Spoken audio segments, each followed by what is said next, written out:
The United States African Leaders Summit, which began yesterday in Washington, shows how world powers are recognizing the global importance of Africa for the first time since the end of the Cold War.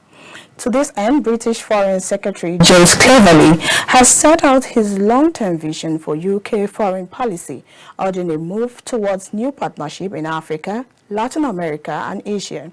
Speaking with our correspondent in Washington, Deputy Assistant Secretary, Bureau of African Affairs Robert Scott, speaks on the action put in place to compensate for the failed promises in the past. I really must thank you. Personally, I found this to be a very well organized event.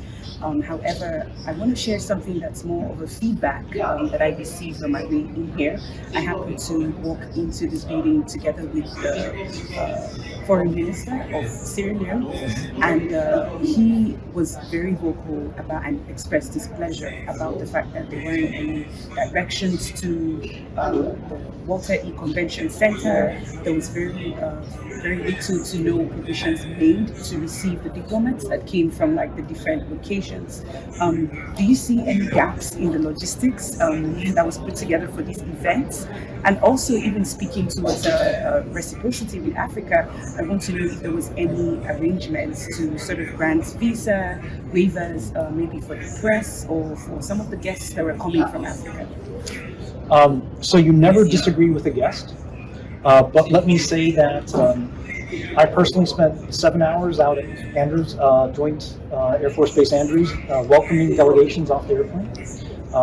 They were welcomed into motorcades, in which we provided limousines for the heads of government and heads of state, and we also escorted all of the delegations to the center. So I'm not sure what might have happened in one case, but I do know that we had motorcades for every single delegation to come to the center, and those were organized ahead of time, and those did work.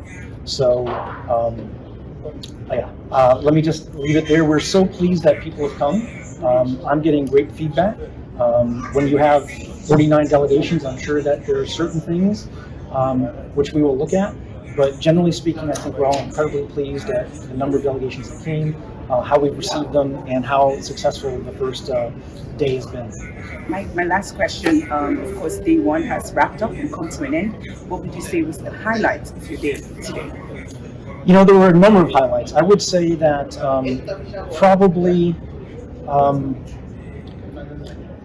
one of them was the what we call the 3D event. So that's Secretary Blinken, Secretary Austin, and Administrator Power meeting with the presidents of Mozambique, of Somalia, and of Niger, and speaking about how security issues are not just military. In fact, they are primarily questions of governance, of economic development, of addressing the aspirations of populations, of coming together.